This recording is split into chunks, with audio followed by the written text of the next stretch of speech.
রাতের অন্ধকারে তৃণমূল এবং সিপিআইএম এর পতাকা খুলে রাস্তায় ফেলে দিল এক যুবক। ঘটনার সিসিটিভি ফুটেজ ভাইরাল, যদিও ভিডিওটির সত্যতা যাচাই করেনি ডিজিটাল বাংলা।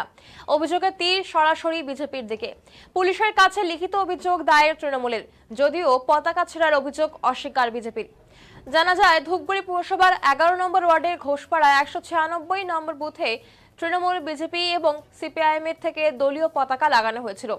অভিযোগ, বৃহস্পতিবার গভীর রাতে এক যুবক তৃণমূল এবং সিপিআইএম এর পতাকা খুলে রাস্তার উপর ফেলে দেয়। একটি সিসিটিভি ফুটেজে দেখা যাচ্ছে রাত 2টোর সময় এক যুবক বিভিন্ন জায়গা থেকে তৃণমূল এবং সিপিআইএম এর পতাকা খুলে ফেলছে। একাধিক জায়গায় পতাকা খুলে ফেলে সে।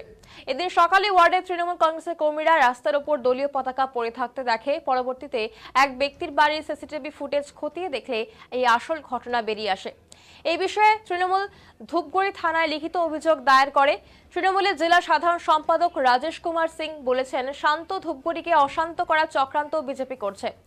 আমরাও চাইলে পতাকা ছিঁড়তে পারি, কিন্তু আমরা এসব নীতি বিশ্বাস করি না।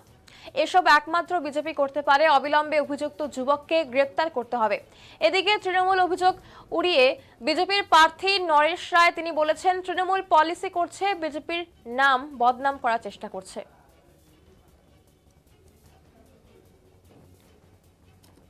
এক যুবক যে তৃণমূলের পতাকা ছেড়ে রাস্তায় ফেলছে, বিষয়টা কিভাবে দেখছেন? বলবার কোনো ভাষা নেই।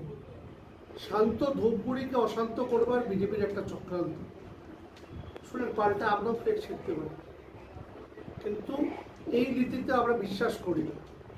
আমরা প্রশাসনের দ্বারস্থ হয়েছি, এফআইআর করেছি এবং আমার পরিষ্কার হুঁশিয়ারি দিচ্ছি যে এর পরে এই ধরনের যদি কোনো রকম কার্যকলাপে যদি বিজেপির কোনো নেতা বা বিজেপির কোনো কর্মী জড়িত থাকে, তাহলে তৃণমূল কংগ্রেস উপযুক্ত ব্যবস্থা গ্রহণ করতে পিছু পাওয়া হবে না।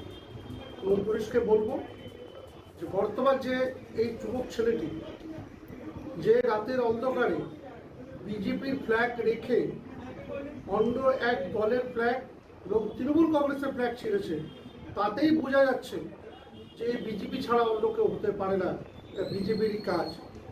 তাই আমি পরিষ্কার বলছি যে একে 24 ঘন্টার মধ্যে অ্যারেস্ট করতে হবে। নির্বাচন কমিশনের দৃষ্টি গোচর করছি এবং প্রয়োজনে যা পদক্ষেপ নেওয়ার পুলিশকে রিকোয়েস্ট করব।